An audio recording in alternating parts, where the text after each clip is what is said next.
ஸ்ரீ குருபியோ நமக. குருர் பிரம்மா குருர் விஷ்ணு குருதேவோ மகேஸ்வரக. குரு சாக்ஷாத் பரம்பிரம்ம தஸ்மை ஸ்ரீ குரவே நமக. ஸ்ருதி ஸ்மிருதி புராணானாம் ஆலயம் கருணாலயம் நமாமி பகவத்பாத சங்கரம் லோகசங்கரம். எல்லோருக்கும் வணக்கம்.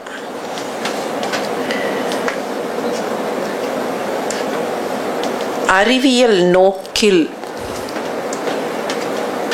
என்பதுதான் நம்முடைய சிந்தனையின் மையம். இதனால் ஒரு கேள்வி எழுகிறது, அறிவியல் என்பது எதை குறிக்கும்? சயின்ஸ் என்று சொல்லும்போது எதை குறிக்கிறோம்? இந்த கேள்விக்கு விடை காண்பதற்கு முன்னர் ஒரு சில பழந்தமிழ் இலக்கிய வரிகளை பார்க்கலாம்.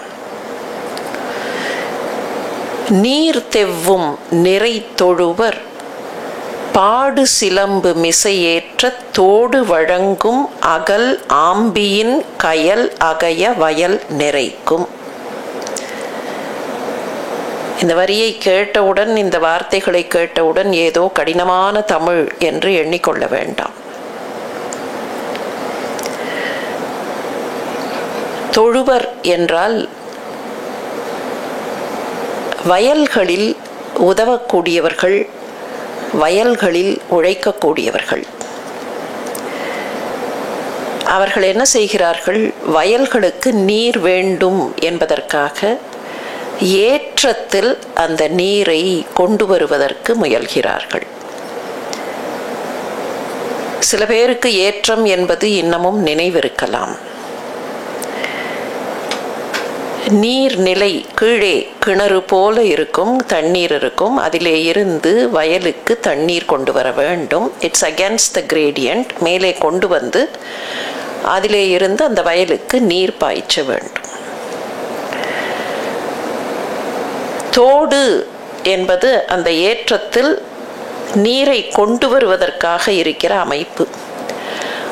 ஆம்பி என்பது சால், நீர்ச்சால் என்பார்களே, அந்த நீரை மொண்டு வருகிற அந்த பெரிய, நம்முடைய கணக்கில் சொன்னால் கண்டெய்னர், அதுக்குத்தான் ஆம்பின்னு பெயர். தண்ணீரை எடுக்கும்போது, தண்ணீரை கொண்டு வந்து ஊற்றும்போது அந்த தண்ணீரில் என்ன வந்துவிடும்? அகல் ஆம்பியின் கயல் அகய வயல் நிறைக்கும். நீர்நிலையில, கிணற்றுல, கேணியில இருக்கிற மீன்களும் சேர்ந்து அந்த தண்ணீரோடு வந்து அந்த தண்ணீரை அப்படி ஊற்றும் போது தண்ணீரில் இருக்கிற மீன்களும் போய் வயல்களில் அலைய ஆரம்பிக்கும், உலாவ ஆரம்பிக்கும். தோடு வழங்கும் அகல் ஆம்பியின் கயல் அகய வயல் நிறைக்கும். சரி, இது ஒரு பக்கம் இருக்கட்டும். இன்னொரு பக்கம் இன்னொரு வரியையும் பார்க்கலாம்.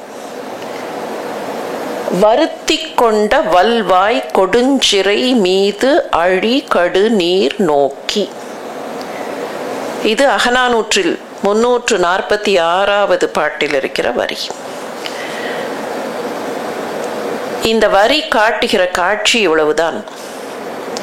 ஒரு நீர்நிலை இருக்கிறது. அந்த நீர்நிலை, அதை சுற்றிலும் வளைவாக ஒரு மதிலை கட்டியிருக்கிறார்கள். ஒரு restricting bund or restricting bank, அது வளைவாக இருக்கிறது. அப்படி வளைவாக கட்டப்பட்டிருப்பதில் சில இடங்களில் மதகுகள் அமைத்திருக்கிறார்கள். அதுதான் கொடுஞ்சிறை மீது அழி கடுநீர் நோக்கி. வல்வாய் என்பது வளைவையும், அங்கே சிறை போல அந்த அமைப்பு இருக்கிறது. அதிலே இருந்து நீர் அந்த மதகுகள் திறக்கப்பட்டு அது வழியாக வருகிறது. இதற்கு பின்னர் ஒரு வரி உண்டு. அழிக்கடு நீர் நோக்கி பைய. பைய என்பது தென் தமிழ்நாட்டு வழக்கு. பைய பைய என்பதை பைய, மெல்ல மெல்ல மெதுமெதுவாக அந்த தண்ணீரை பாய்ச்சினார்கள். இப்படிப்பட்ட விவரிப்புகளை வர்ணனைகளை பழைய இலக்கியங்களில், குறிப்பாக சங்க இலக்கியங்களில் நிறையவே பார்க்கிறோம். ஒரு ஊர் கட்டப்பட்டால் அந்த ஊரிலே என்னவெல்லாம் இருக்க வேண்டும், ஒரு நகரம் அமைக்கப்பட்டால் அந்த நகரத்திற்கு புறத்தே எப்படிப்பட்ட அமைப்புகள் இருக்க வேண்டும். ஒரு சில இடங்களில் நகரம் கட்டப்பட்டது, அந்த நகரத்தில் இருக்கிற வீடுகள் என்பது மாத்திரம் அல்ல. இன்னும் 2 வரிகளை சொல்கிறேன்.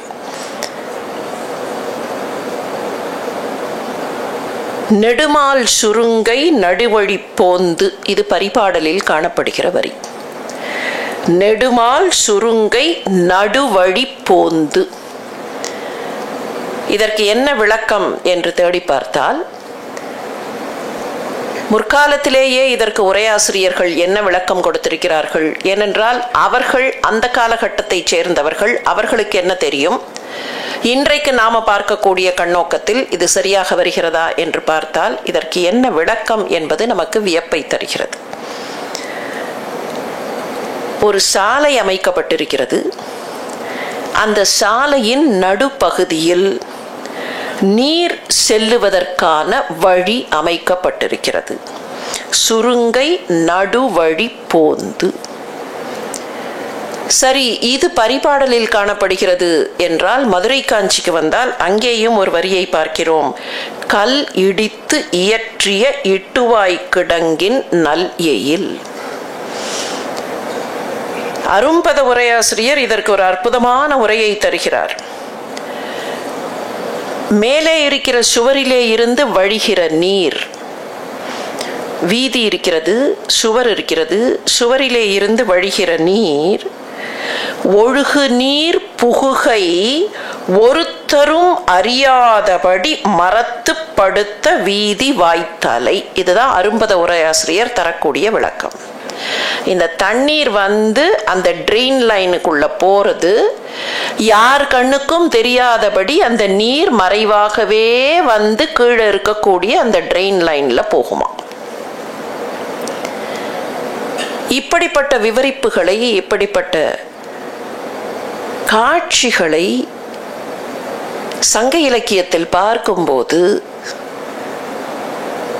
இப்படியா அவர்கள் நகரங்கள் அமைத்தார்கள், இப்படியா வீடுகள் அமைத்தார்கள், இப்படியா சாலைகள் அமைத்தார்கள் என்கிற வியப்பு வருகிறதா இல்லையா?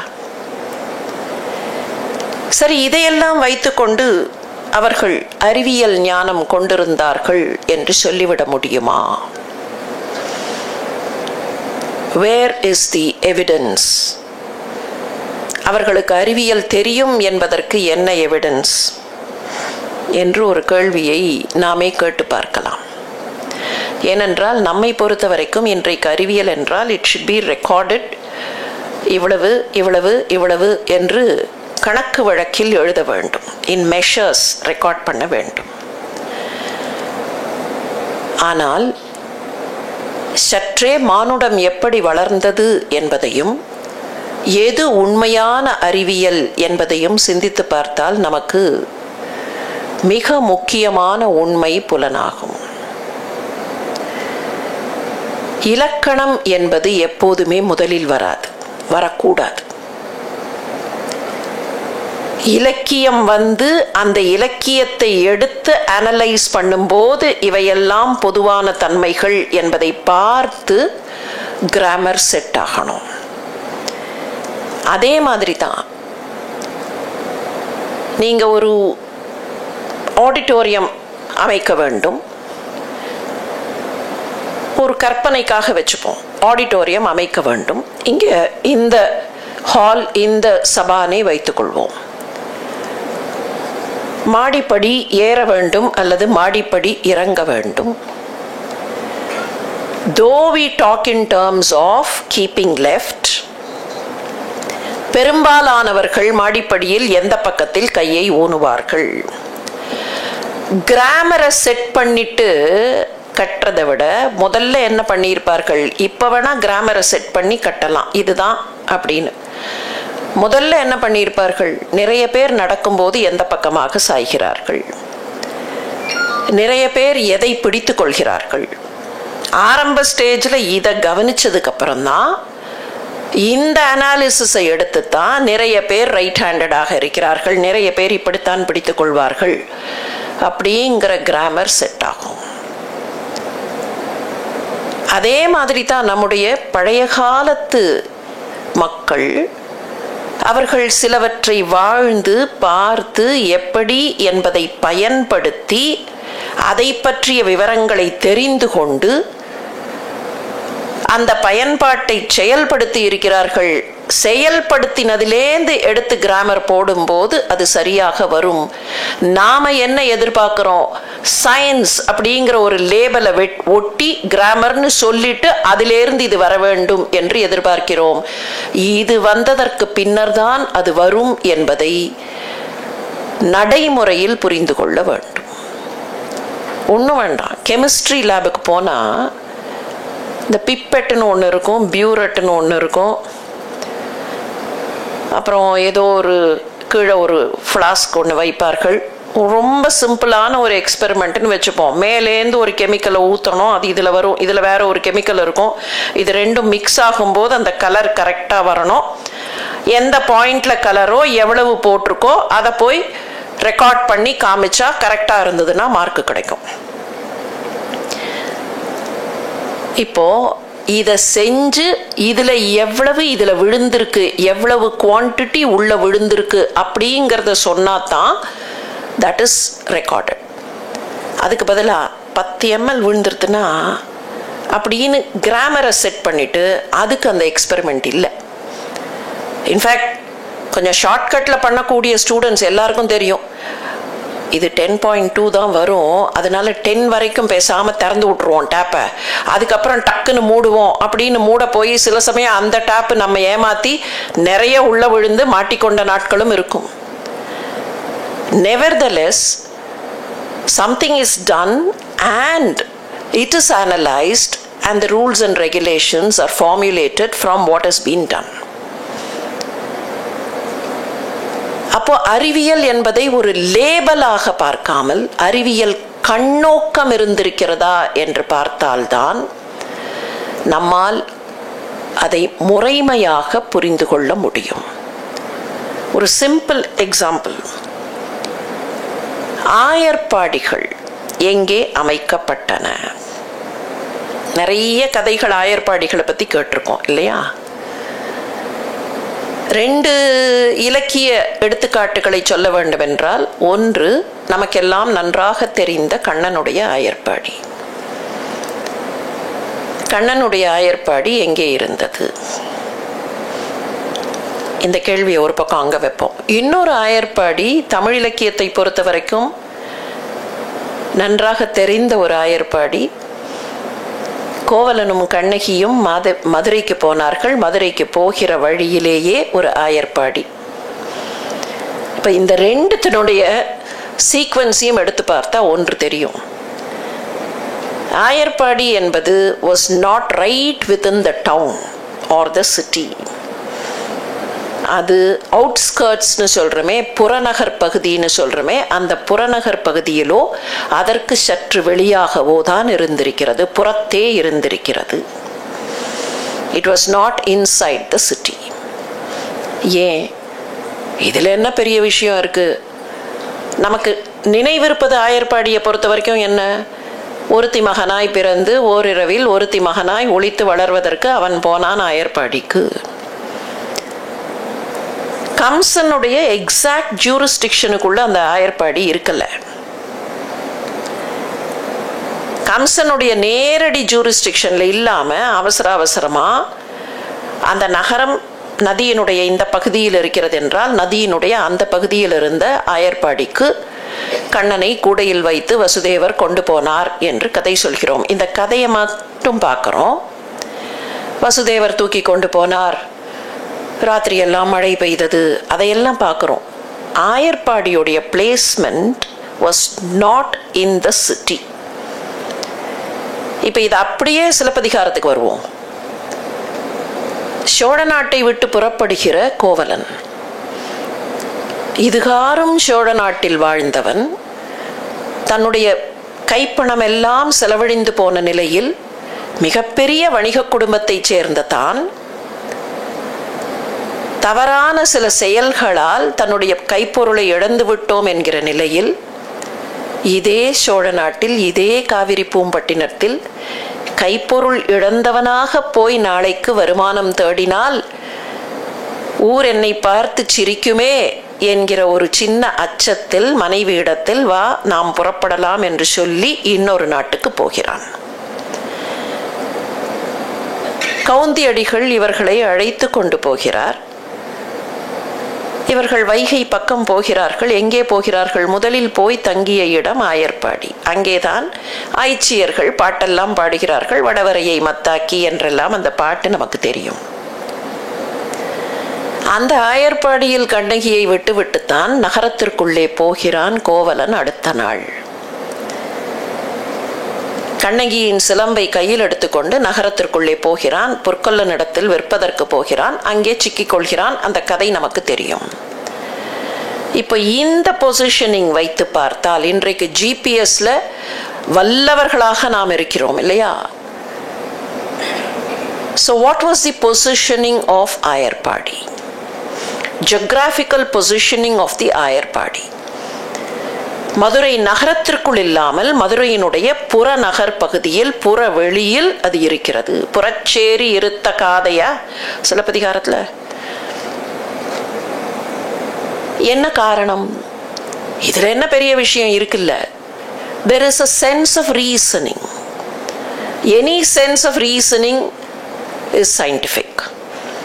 சயின்ஸுங்கிறது வேற எதுலையும் இல்லை. நான் நிறைய சயின்ஸ் படித்து விட்டேன் அப்படின்னு சொல்லி நான் படித்த சயின்ஸை நான் இம்ப்ளிமெண்ட் பண்ணாம இருந்தேன்னா there is no purpose of that science or scientific knowledge. எதற்காக ஆயர்பாடியை கொண்டு போய் நகரத்திற்கு வெளியில் வைத்தார்கள்? முக்கியமான காரணம், ஆடு மாடுகளை பராமரிக்கும் போது அவற்றுக்கு தேவைப்படுகிற அளவிற்கு இடம் வேண்டும். அந்த இடம் நகரத்துக்குள்ள கிடைக்காது. அவற்றுக்கான மேய்ச்சல் காடுகள் வேண்டும். அவற்றுக்கான மெடோஸ், புல்வெளிகள் வேண்டும். அது நகரத்துக்குள்ள கிடைக்காது. குடியிருப்புகள் பக்கத்துல பக்கத்துல இருந்தா எங்கேருந்து கிடைக்கும்? நம்ம இப்ப திட்டமா இல்லையா? மாடுகள் எல்லாம் தெருவில் அலைகின்றன அப்படின்னு சொல்லி அதுக்கு கார்பரேஷனை கேளு, இங்க கேளு, அங்க கேளு, ஏன் வண்டியில வந்து இடிச்சுது. இன்னைக்கு நாம பிராக்டிக்கலா பார்க்கக்கூடிய ஒரு விஷயத்தை நினைத்து பார்த்தால் it was a kind of planning, it was a kind of town planning, it was a kind of planning life. மேய்ச்சல் நிறைய வேணும்னா அந்த இடம் நிறைய வேணும். நகரத்துக்குள்ள கொண்டு வந்து வச்சா அதுவும் நிம்மதியா இருக்க முடியாது, நாமும் நிம்மதியா இருக்க முடியாது.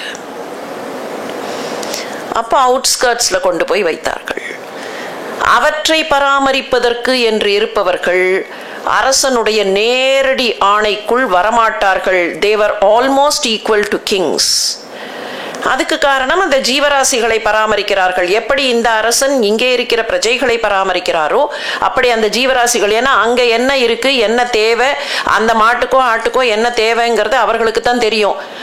அரசனுடைய இந்த ஜூரிஸ்டிக்ஷன்ல அவர்கள் வரமாட்டார்கள். அரசன் ஏதாவது தாறுமாற ஆணை போட்டா அங்க பிராக்டிக்கலா எப்படி காப்பாத்துறதுங்கிறது அவர்களுக்கு தான் தெரியும். அதனால தான் அங்க ஒரு அட்மினிஸ்ட்ரேட்டிவ் டைகாட்டமி வந்தது.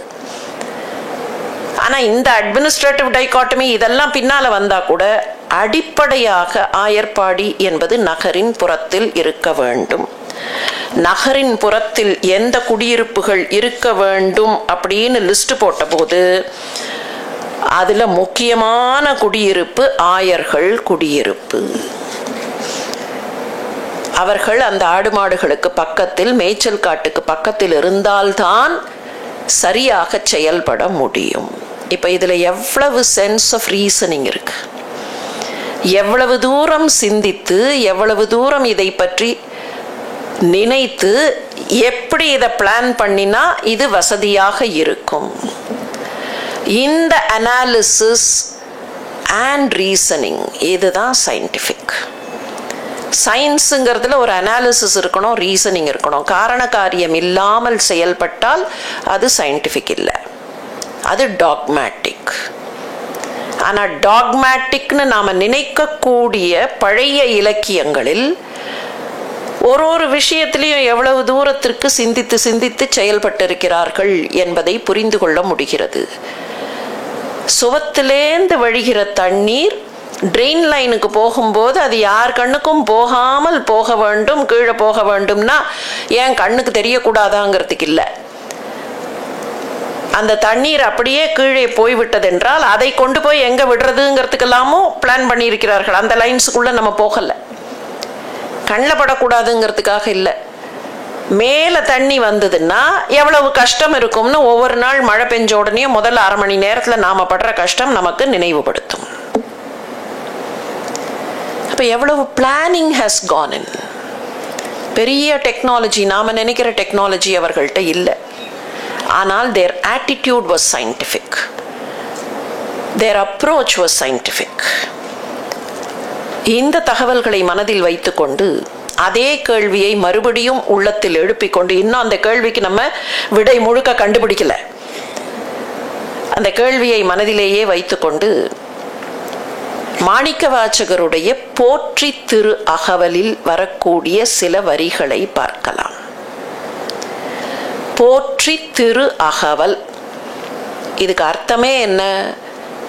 இறைவனை போற்றுகிறார், பலவிதமாக போற்றுகிறார். மதுரையில் இருக்கிற இறைவனை போற்றுகிறார், தில்லை சிதம்பரநாதனை போற்றுகிறார், ஏகம்பத்துறைவாய் உன்னை போற்றுகிறேன் என்று போற்றுகிறார், கச்சி ஏகம்பனை போற்றுகிறார், கைலை மலை நாதனை போற்றுகிறார். இதெல்லாம் நமக்கு தெரியும். போற்றி போற்றி போற்றி போற்றின்னு பலவிதமாக போற்றுகிறார். அதுக்கெல்லாம் முன்னால அந்த போற்றி திரு அகவல் எப்படி ஆரம்பிக்கிறது? ஆரம்பிக்கிற சில வரிகள் இங்கே இல்லை.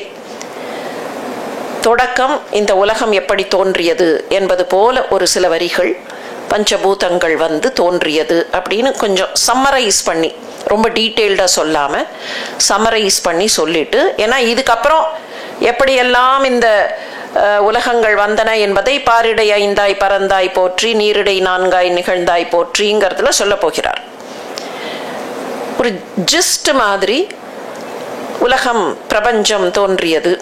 அதுக்கப்புறம் இந்த போற்றி சொல்லுவதற்கே என்ன காரணம்ங்கிறத he is going to give a big detailed reason. ரீசனே பெருசா சொல்ல போறார். Long description of the reason. யானை முதலா எறும்பு ஈராய ஊனமில் யோனியின் உள்வினை பிழைத்தும் மானுட பிறப்பினுள் மாதா உதரத்து ஈனமில் கிருமி செருவினில் பிழைத்தும். ஒரு வரிக்கும் ஒரு வார்த்தைக்கும் அர்த்தம் தேடிக்கொண்டிருந்தோம் என்றால் நமக்கு கால அவகாசம் கிடையாது. அதனால் பொதுவாக பார்க்கலாம். யானை, பெருசா இருக்கிற யானையில் ஆரம்பிச்சு சின்னதா இருக்கிற எறும்பு வரைக்கும் அது அதனுடைய வழியான பிறப்பு. யானை குட்டி எப்படி பிறக்கும், எறும்பு எப்படி பிறக்கும், அந்தந்த உயிர் தோன்றுகிற வழி, அதற்கெல்லாம் மொத்தமா சேர்த்து ஊனமில் யோனி. யோனினா என்னன்னு தெரியும். அப்ப எறும்புக்கு யோனி உண்டான்னு இல்லை. ஜென்ரலா த பர்த் வே, பல வகையான உயிரினங்கள், அவற்றினுடைய பர்த் வே உள்வினை பிழைத்தும்.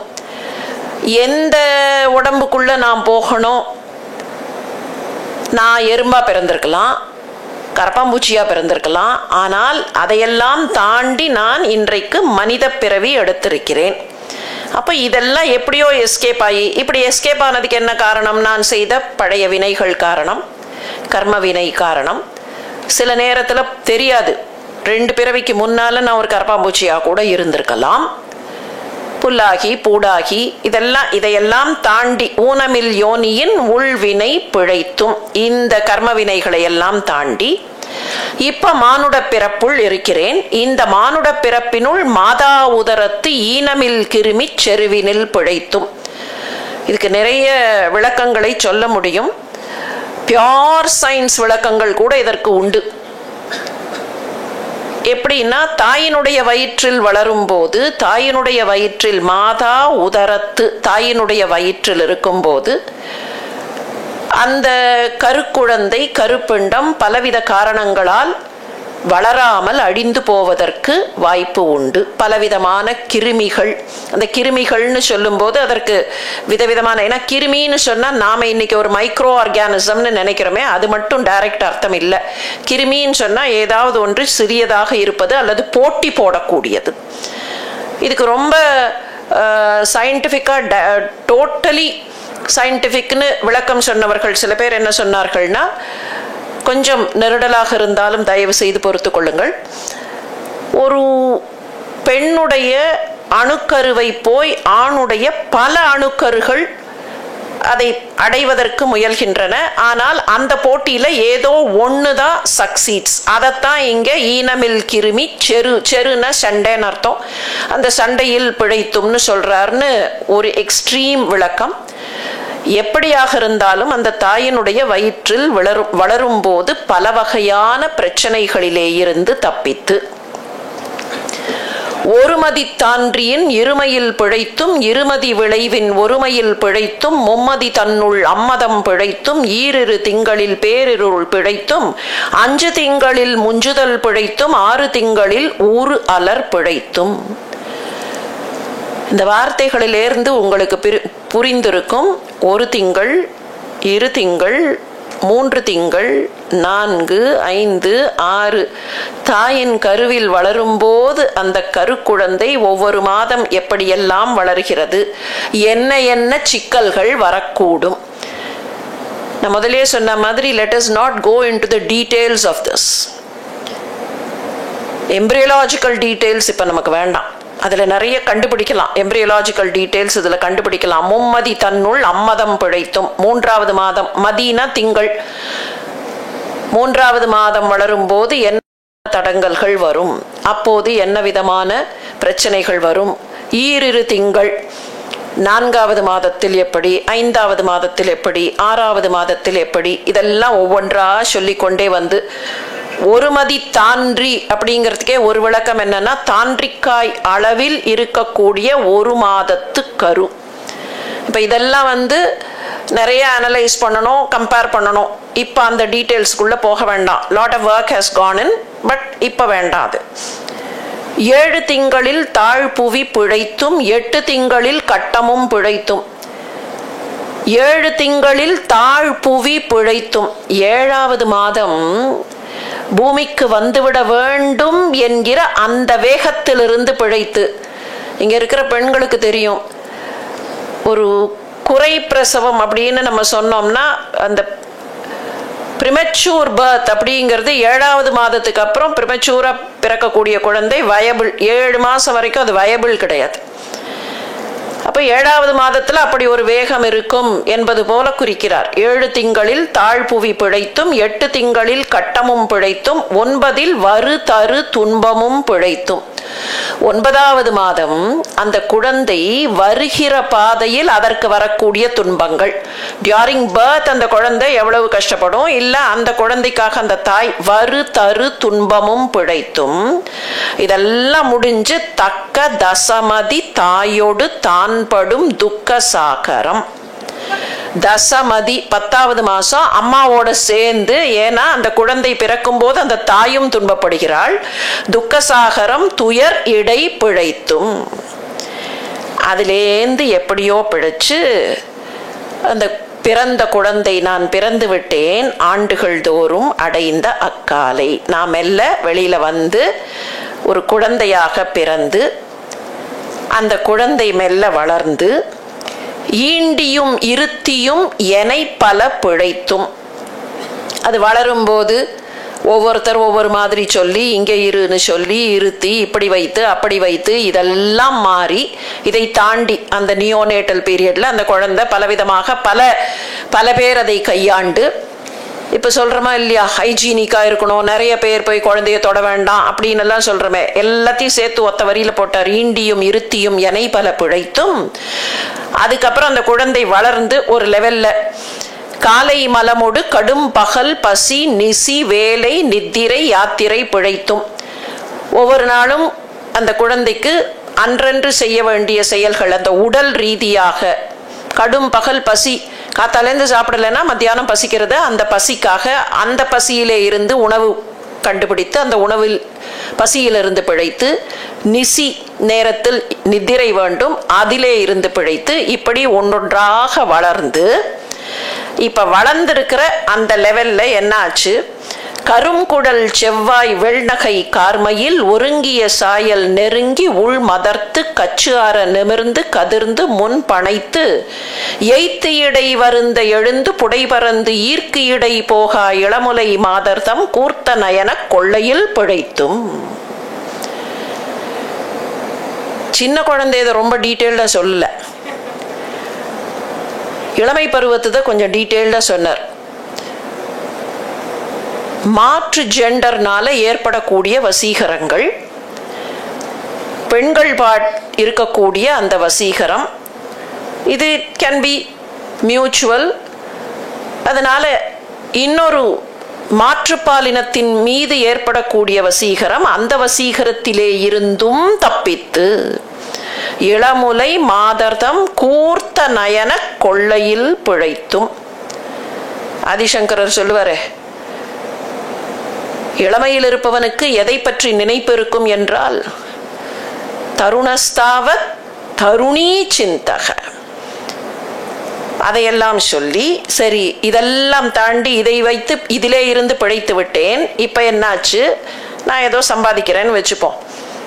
ஒரு 25 வயது இளைஞன் வருமானம் ஈட்ட வேண்டும். பித்த உலகர் பெருந்துறை பரப்பினுள் மத்தம் களிறு எனும் அவாவிடை பிழைத்தும். இதை சேர்க்கணும், அதை சேர்க்கணும், நான் இப்படி வளரணும், அப்படி வளரணும், எனக்கு இவ்வளோ பெரிய பதவி இருக்கணும், நான் இவ்வளோ க்ரோ ஆகணும், அதுதானே. அந்த 25லேருந்து 35 வரைக்கும் I want external recognition. That recognition can come because of wealth, prosperity, my authority, my education, becoming big, achievement, ஏதோ ஒன்று. அந்த ஆம்பிஷன் எல்லாம் மத்தம் களிறு எனும் அவாவிடை பிழைத்தும். எது? பித்த உலகர் பெருந்துறை பரப்பினுள்.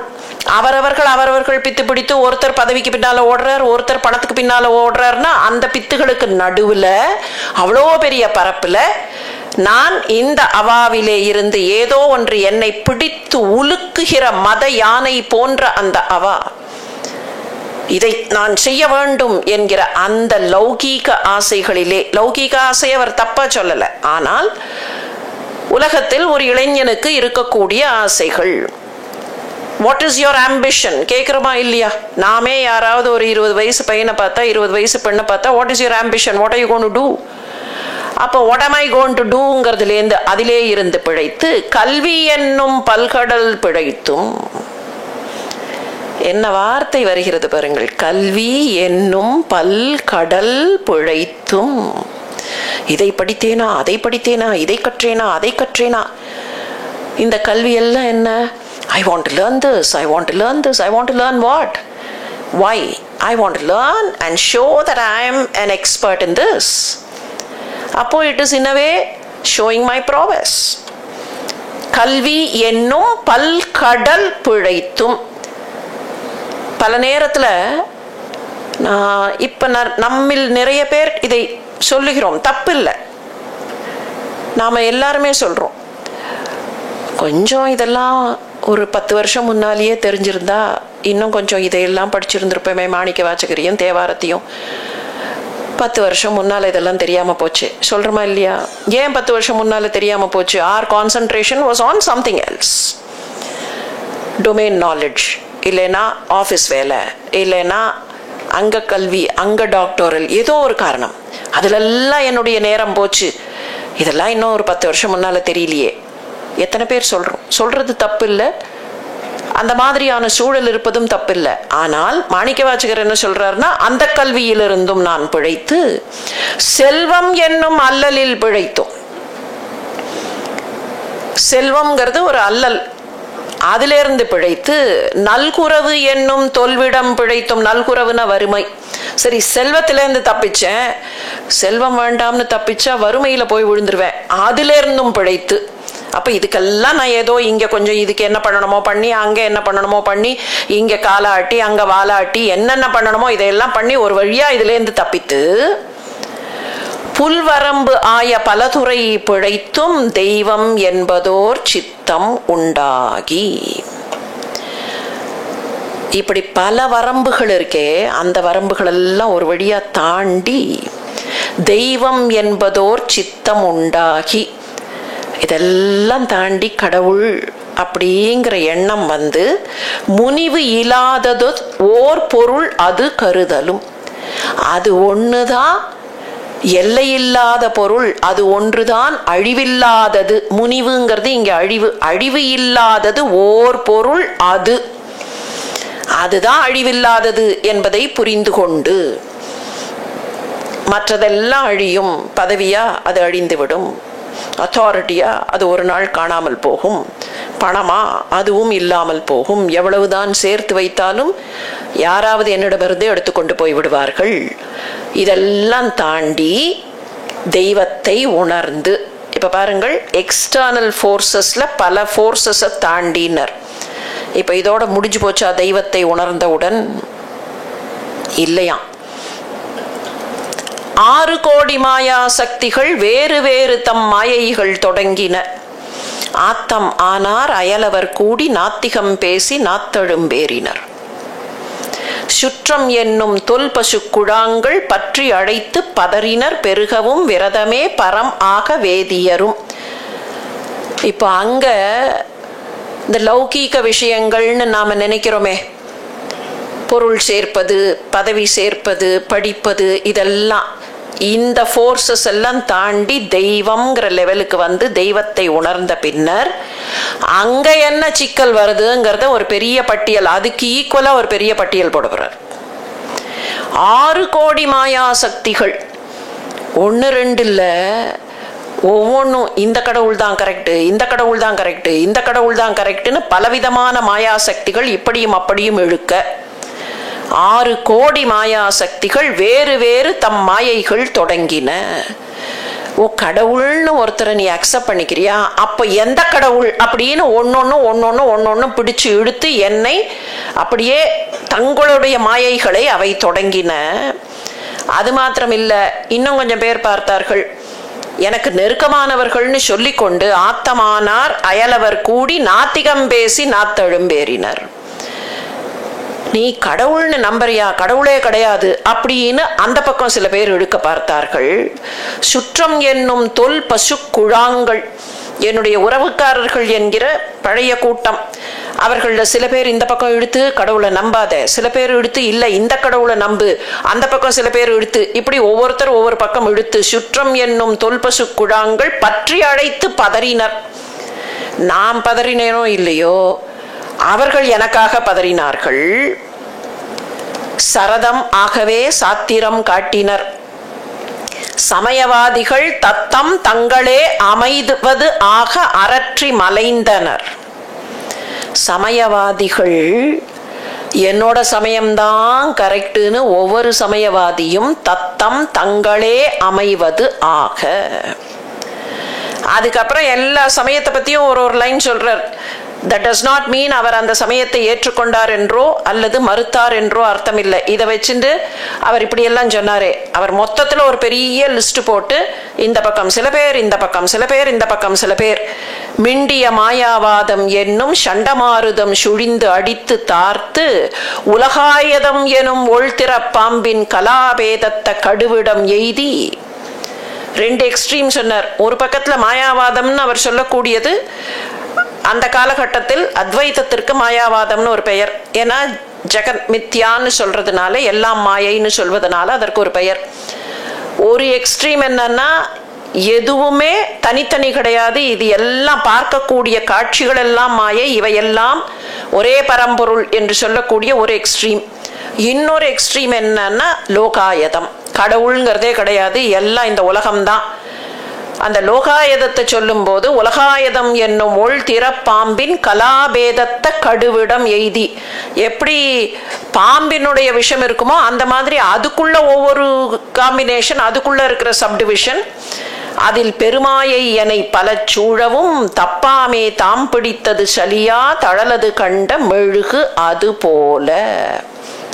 இப்படி பல ஃபோர்ஸஸ் என்னை இழுத்த போதும் அதுக்கெல்லாம் சாயாம நெருப்புக்கு முன்னால மெழுகை வைத்தால் எப்படி அந்த மெழுகு உருகி போகுமோ, தப்பாமே தாம் பிடித்தது, நான் முதல்ல கடவுள்னு பிடித்து கொண்டேனே, அந்த கடவுளை நான் பிடித்தது சலியாமல் அதை விட்டு விடாமல் அந்த கடவுளுக்கு எதிரில் தழலுக்கு எதிரில் உருகுகிற மெழுகு போல தொழுது உளம் உருகி அழுது உடல் கம்பித்து ஆடியும் அலறியும் பாடியும் பரவியும் கொடிரும் பேதையும் கொண்டது விடாதென படியே ஆகி நல் இடையரா அன்பின் பசுமரத்து ஆணி அறைந்தால் போல கசிவது பெருகி கடல் என மருகி அகம் குழைந்து அனுகூலமாய் மெய் விதிர்த்து ஜகம் பே என்று தம்மை சிரிப்ப நான் அது ஒழிந்து நாடவர் படித்துறை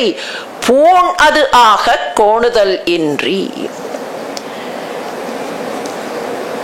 மெழுகு உருகுவது போல தெய்வத்தை நினைத்து உருகி அழுது உடல் கம்பித்துனா உடல் நடுங்கி அந்த அழுகையில குழைந்து போய் அழுவதில் ஆடி அலறி பாடி தெய்வத்தினுடைய பெயரை சொல்லி பாடி கொடிரும் பேதையும் கொண்டது விடாது.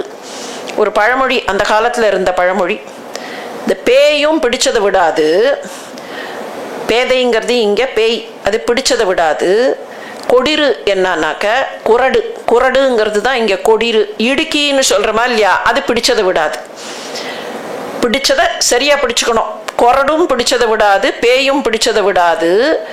அந்த மாதிரி ஒரு அன்பில் நான் பற்றி கொண்டது, நான் பிடித்ததை விடமாட்டேன் அப்படின்னு அந்த அன்பில் பசுமரத்தாணி அறைந்தால் போல என்னுடைய உள்ளத்தில் பசுமரத்தாணியாக அந்த இறைவனை நான் ஏற்றி அகம் குழைந்து அனுகூலமாய் மெய் விதிர்த்து, அப்படியே அகம் குழைந்து நான் அழுது அந்த இறைவனையே நினைக்கும் போது இந்த உலகம் என்னை பார்த்து என்ன சொல்லும் தெரியுமா? இந்த ஜகம் பே என்று தம்மை சிரிப்ப.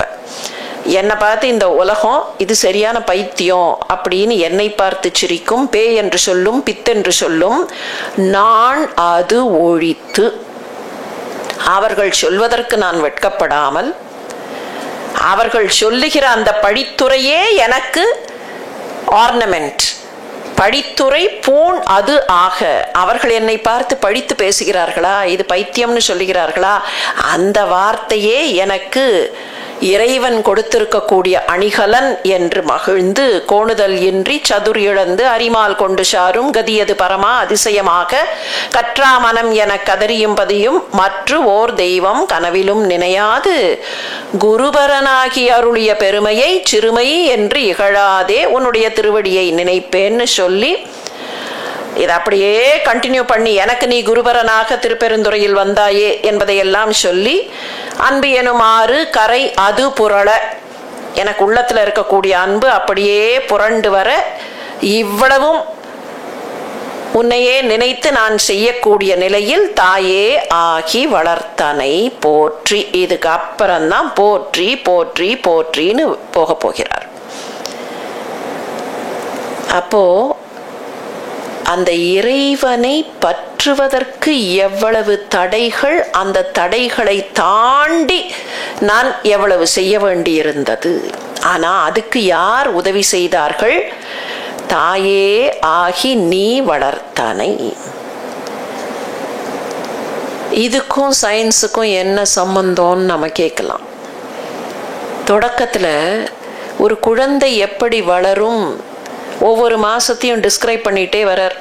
அந்த டிஸ்கிரிப்ஷனை இன்னும் கொஞ்சம் டீட்டெயில்டாக அனலைஸ் பண்ணோம்னா there is so much of scientific information in it.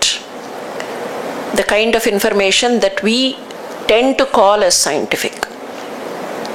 ஆனால் இந்த சயின்ஸ் மட்டும் அவர்களுடைய நோக்கம் இல்லை. அவர்களுடைய நோக்கம் ஒரு எம்பிரியோ எவ்வளவு வளரும்னு ரெக்கார்ட் பண்ணுறது மட்டும் இல்லை. நாம் என்ன நினச்சிட்டு இருக்கோம், அது சயின்ஸ். அவர்களுடைய நோக்கம் இந்த விஷயத்தெல்லாம் தாண்டி இது எல்லாமே கொண்டு போய் இறைவனிடத்தில் நிறுத்த வேண்டும்ங்கிறது தான். அப்போ இதை அனலைஸ் பண்ணி கொண்டே வந்து இதை தாண்டி இதற்குள் இருக்கக்கூடிய இறைமை, அந்த இறைமை அதில் இருக்கிறதுனால இது சயின்ஸ் இல்லைன்னு அர்த்தம் இல்லை. இந்த சயின்ஸ் வெளியில் தெரியக்கூடிய சயின்ஸ் ஸ்விட்ச் போட்டால் லைட் எரியும். ஏன்? என்ன கனெக்ஷன் இருக்குது, எந்த இடத்துல ஒயர் போகிறது தெரியும். ஆனால் அவர்களுடைய நோக்கம் என்ன? இந்த லைட் எரியறது வெறுமனை எரியறதுக்காக இல்லை. நான் இறைவனை இந்த இடத்தில் கொலு வைத்திருந்தால் அந்த இறைவனை எனக்கு காட்டுவதற்கு இந்த விளக்கு எரிய வேண்டும். அப்போ that science had a purpose. இது ரெண்டையும் தனித்தனியாக அவர்கள் பிரிக்கலை, டைகாட்டமஸ் இல்லை. இன்னைக்கு நமக்கு ஃபிசிக்ஸ் லெபார்டரியில் பண்ணுற விஷயம் அது எதுக்கு கடவுள் அங்கே என்னத்துக்கு? Physics laboratory is something different, astronomy is something different நினைக்கிறோம். அவர்கள் அப்படி நினைக்கல. இது எல்லாத்தையும் கொண்டு வந்து அந்த இறைமையில் சேர்த்தார்கள். அதனால தான் பல நேரங்களில் நாம நினைக்கிற கண்ணோக்கத்தில் லேபிள்டு சயின்ஸை நம்மால பார்க்க முடியல. போற்றி திரு அகவல்ல மாணிக்க வாசகர் இவ்வளோ டீட்டெயில்டா எம்பிரியாலஜி சொல்லி இருப்பாரா? எதுக்காக சொல்ல போகிறார் அப்படின்னா, எம்பிரியாலஜியை சொல்லணுங்கிற நோக்கத்தில் அவர் சொல்லலை. இதையெல்லாம் தாண்டி இத்தனை சிக்கல்கள், 6 மாசத்துல அந்த குழந்தைக்கு என்ன சிக்கல் வரும், 7ஆம் மாசம் என்ன சிக்கல் வரும், 8ஆம் மாசம் என்ன சிக்கல் வரும், இதை தாண்டி குறை பிரசவத்தில் நான் குறைந்து போகாமல் வந்து பிறந்து என்னோட பர்பஸ் என்ன? உன்னை அறிவது. இல்லைன்னா I could have been lost. நான் பிறந்திருப்பது உன்னை அறிவதற்காக, அதுக்காக அதை ட்ரேஸ் பண்ணிக்கிட்டே வர்றார். அப்ப இவ்வளவுக்கும் பர்பஸ் என்ன, ஆப்ஜெக்டிவ் என்ன? இந்த வெறும் லேபல் போடுறதுக்காக இல்லை. Oh this is embryology, this is obstetrics, this is கைனகாலஜின்னு லேபல் போடுறதுக்கு இல்லை. இந்த லேபலை தாண்டி இதுக்கான பர்பஸ் என்ன? இந்த அடிப்படையைத்தான் இந்திய இலக்கியங்களிலேயும் புராணங்களிலேயும் இந்திய மரபிலும் இருக்கிற அறிவியலை நாடும்போது நாம் உணர்ந்து கொள்ள வேண்டும். அப்படி இல்லாமல் வெறும் லேபிள் டிசிப்ளின்ஸ் அப்படின்னு தேடினோன்னா கிடைக்காது. கிடைக்கும், அதுவும் கூட கிடைக்காம இருக்காது. ஆனால் அதனுடைய எக்ஸ்டென்ஷனை நம்மால் புரிஞ்சுக்க முடியாது. லேபிளிங் போடாமலே சில விஷயங்களை அவர்கள் தெரிந்து வைத்திருந்தார்கள் அப்படிங்கிறதையும் பார்ப்போம். அப்பதான் நமக்கு அந்த முதல் கேள்விக்கு பதில் கிடைக்கும். அறிவியல் என்பது எதை குறிக்கிறது அப்படிங்கிற கேள்விக்கு. இன்னைக்கு நம்ம பலவிதமான டிரான்ஸ்போர்ட் வெஹிக்கிள்ஸை பார்க்குறோம். இன்னைக்கு விமானம் என்பது நமக்கு புதிய விஷயம் இல்லை, ஸ்பேஸ் ஷட்டில்ங்கிறது புதிய விஷயம் இல்லை. ஆனால் 10ஆம் நூற்றாண்டு திருத்தக்க தேவர் 13 காண்டங்களில் அவர் இயற்றிய சீவக சிந்தாமணி தமிழின் 50 காப்பியங்களில் ஒன்று. சொல்லப்போனால் மிக அற்புதமான தமிழ் செய்யுள்கள் நிறைந்தது. திருத்தக்க தேவர் தான் சந்தஸை நிறைய வச்சு பாடியிருப்பார். வேதத்தோடு தொடர்பில் இருக்கிற சந்தஸ், வேதத்தில் சந்தஸ் எப்படி அதை உச்சரிக்கணும், ஆனால் அந்த சந்தஸ் சில சமயத்தில் ரொம்ப வசீகரமாக இருக்காது. சாதாரணமாக கேட்கும்போது அந்த சந்தஸ் நமக்கு வசீகரமாக இருக்காது. வேத ஒலி, வேத அத்தியாயனம் நன்றாக இருக்கும். திருத்தக்க தேவர், கம்பர் போன்றவர்கள் எப்படி அந்த சந்தஸை பயன்படுத்தினார்கள்னா, ஃபிட்டிங் த சிச்சுவேஷன். ஒருத்தர் வேகமாக நடந்து போறாருன்னா அதுக்கேற்ற மாதிரி அந்த பாட்டு வேகமாக போகும். ஒருத்தர் படகு ஓட்டுறாருன்னா துடுப்பு போடுற மாதிரி அதே ஸ்டைலில் அந்த பாட்டு போகும். அந்த மாதிரியான சந்தஸை மிக அற்புதமாக பயன்படுத்தியவர் திருத்தக்க தேவர். அவர் இயற்றி இருக்கக்கூடிய சீவக சிந்தாமணியில் ஒரு காட்சி. சச்சந்தன் என்பவன் ஒரு மன்னன்.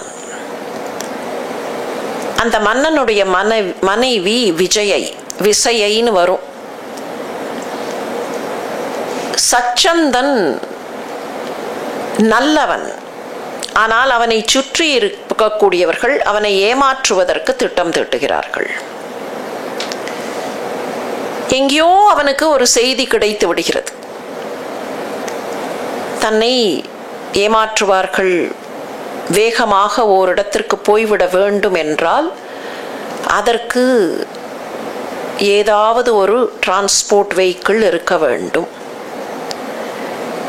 அது மற்றவர்கள் ஆப்ரேட் பண்ணாமல் டக்குன்னு மேலே ஏறி பறந்து போயிடுற மாதிரி. இப்போ கூட அப்படித்தானே சொல்கிறோம்.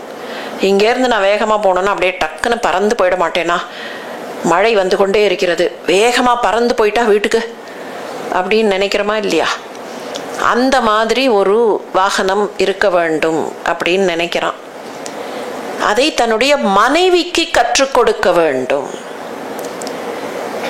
இவ்வளவுதான் சீக்வன்ஸ். அந்தரத்தார் மயனே என ஐயுறும் தந்திரத்தால் தம நூல் கரை கண்டவன் வெம்திரலான் பெரும் தச்சனை கூவி ஓர் யந்திர ஊர்தி இயற்றுமின் என்றான். தன்னுடைய அரண்மனையில் இருக்கிற ஒரு பெரிய தச்சன், அந்த பெரிய தச்சன் எப்படி, பெரும் தச்சன்னா not in size but in stature. எப்படிப்பட்ட தச்சன் அப்படின்னா, அந்தரத்தார் மயனே என ஐயுறும். தேவர்கள் இவனை பார்த்தால் ஒருவேளை நம்ம தேவலோகத்தில் இருக்கக்கூடிய மயன் இங்கே வந்துட்டானோ, தேவதச்சன் இங்கே வந்து விட்டானோ என்று சந்தேகப்படுகிற அளவில் தம நூல் கரை கண்டவன். தந்திரத்தால் அப்படின்னா இந்த இடத்துல skill. It is not magic, it is not black magic, it is skill. தன்னுடைய ஸ்கில்லில் அந்த நூல், சிற்ப நூலோ அல்லது தச்சு நூலோ என்ன சொல்லியிருக்கோ அத்தனை விஷயங்களையும் நன்றாக தெரிந்தவன். அவனை கூப்பிட்டு, அப்பா ஒரு எந்திர ஊர்தி இயற்றுமின், நீ ஒரு எந்திர ஊர்தி, அது போகணும், எந்திரத்தினால போகக்கூடியதாக ஒன்றை செய். அவன் செய்யறான். எப்படி செய்யறான்? பல்கிழியும் பையினும் துகில் நூலோடு நல் அரக்கும் மெழுகும் நலம் சான்றன அல்லனவும் அமைத்து. என்னெல்லாம் அதில் யூஸ் பண்ணுறான்னா, பல வகையான துணிகள். கிழிங்கிறது துணி. பையன்கிறத சில பேர் நூல்பர்கள், ஆனால் பின்னாலேயே நூல்னு வருது, அதனால அந்த பையன்கிறது கூறியது கூறல் வராது. இந்த பையன்கிறது என்னன்னா, பையன்கிற வார்த்தைக்கு பற்றுதல் அல்லது பற்றுபவற்றுக்கு பையன் அப்படின்னு ஒரு மொழி உண்டு, பயன்பாடு உண்டு. அப்போ எது பற்றி கொள்ள வைக்கிறதோ, நூலுங்கிறதுக்கும் அதனால தான் அந்த பெயர் வந்தது. 2 பீஸ் ஆஃப் துணி இருக்குன்னா அந்த 2 துணியையும் சேர்த்து நூலால் பிணைக்க முடியும்னா இதை பற்றி கொள்ள வைப்பது நூல். இப்போ இந்த இடத்துல பிசின் அப்படின்னு சொல்றோமா இல்லையா, பசைன்னு சொல்றோமா இல்லையா, அதுக்கும் பையன் தான். அப்போ பலவிதமான துணிகள், பசை, துகில் நூலோடு, அந்த துணியினுடைய நூல் இருக்கே அந்த நூலையும் சேர்த்து நல் அரக்கு, அரக்குன்னா தெரியும் நமக்கு, அரக்கு, மெழுகு, இவற்றையெல்லாம் வைத்து இவற்றோடு இன்னும் சில பொருட்களையும் சேர்த்து 7 நாள் இடை செல்வது. 7 நாட்கள்ல, நடுவில் 7 நாள் அவன் சொல்லி இவன் செஞ்சு கொண்டு போனதுக்கு நடுவில் 7 நாள். அப்போ மேபி ஈவன் 9th டேன்னு கூட வச்சுப்போம். அந்த 7 நாட்களில் ஒரு பொறியை செய்து விட்டான், ஒரு ஊர்தியை செய்து விட்டான். அந்த ஊர்தின்னு இப்ப சொல்லல பாருங்கள்.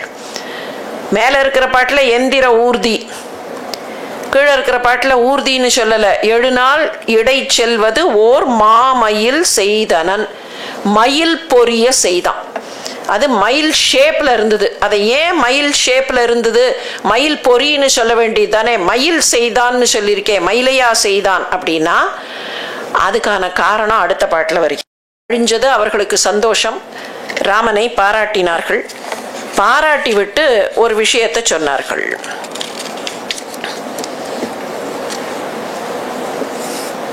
உம்பர் யாவரும் ராமனை பார்த்து இவை உரைத்தார். என்ன உரைத்தார்? இடை உவாவினில் சுவேலம் வந்து நீ இதெல்லாம் பண்ணப்பா, நீதான் அவதாரமாக வந்தவன் அப்படின்னு எல்லாம் சொல்லிட்டு அவர்கள் என்ன சொன்னார்கள்? இன்று சென்று நீ பரதனை எய்திலை எண்ணில் பொன்று மாலவன் எரியடை அன்னது போக்க வென்றி வீர நீ போதியால். 14 வருஷம் முடிஞ்சு போச்சுப்பா. 14 வருஷம் முடிஞ்சு போனதுனால இன்னைக்கு லாஸ்ட் டே, நீ உடனே புறப்பட்டு போனேன்னா தான் பரதன் அங்க நெருப்புல விழாம இருப்பான். இது தேவர்கள் சொல்ற இன்ஃபர்மேஷன். 5 5 4 என்று ஆண்டு போய் முடிந்த பஞ்சமி பெயர் படைத்துள திதி இன்று. கிளியரா டிஸ்கிரிப்ஷன் சொன்னார்கள். 5 5 4 5 5 10 10 4 14 அத்தனை ஆண்டுகள் போய் முடிந்த பஞ்சமி பெயர் படைத்துள திதி என்று. இந்த நாள்ல இன்று சென்று நீ பரதனை எய்திலை என்னில். அவன் என்ன சொல்லியிருக்கான்? 14 வருஷத்துல நீ வரலன்னா நெருப்புல விழுந்துருவேன் இருக்கான். அதனால நீ போதியால் சொல்லிட்டு அவர்கள் போயிட்டார்கள். இப்ப உடனே ராமன் கேட்கிறான், ஆண்டு 10 நாளும் இன்றோடு அருமாயின். ஆண்டு 10 நாளும் இன்றோடு அருமாயின் மாண்டதாம் இனி என் குலம். இன்னைக்கு 14 வருஷம் முடிஞ்சு போச்சுன்னா இனிமே என் குலம் அவ்வளவுதான். ஏன்னா நான் இங்க இருக்கேன், அங்க போகணும். சடன்னா ஒரு தாட் வருது, ஈண்டு போகவோர் ஊர்தி உண்டோ என வினவினன்.